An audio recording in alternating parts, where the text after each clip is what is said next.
Number 13, written by Aarond Roloson. I stood next to the open grave waiting. The last few days had been a whirlwind of bizarre incidents that had brought me to this place. Even as I stood there, I caught myself wondering if any of it was actually real. Maybe it was all part of the same horrible dream. I looked at the old man who stood across from me, staring intently down into the freshly dug grave. I wondered again if he was crazy and it was rubbing off on me. And then I heard it. There was something moving inside that casket. The old man glanced at me and smiled, then he calmly picked up the axe that had been on the ground next to him. I watched as he jumped down into the hole in front of me and lifted the axe above his head. How did I end up here? A week ago, everything was normal. Then my phone rang. I answered, and an unfamiliar voice on the other end said, "They are coming. When they leave, go to 1300 Church Street." He hung up, and I was left holding the phone to my ear and wondering what had just happened.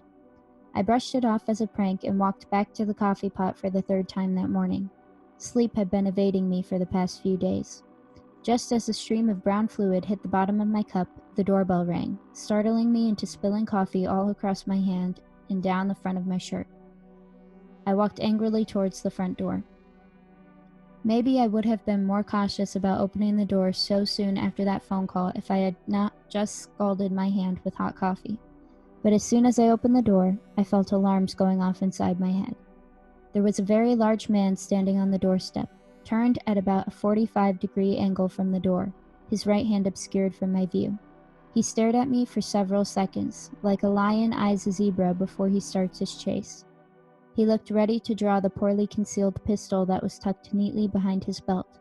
Or maybe I was just getting spooked from the weird phone call.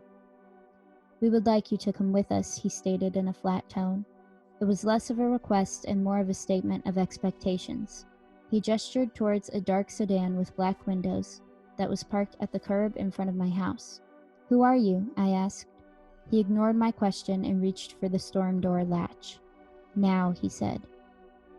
"If you would like to go with the man, go to Chapter 2. If you want to run, go to Chapter 3.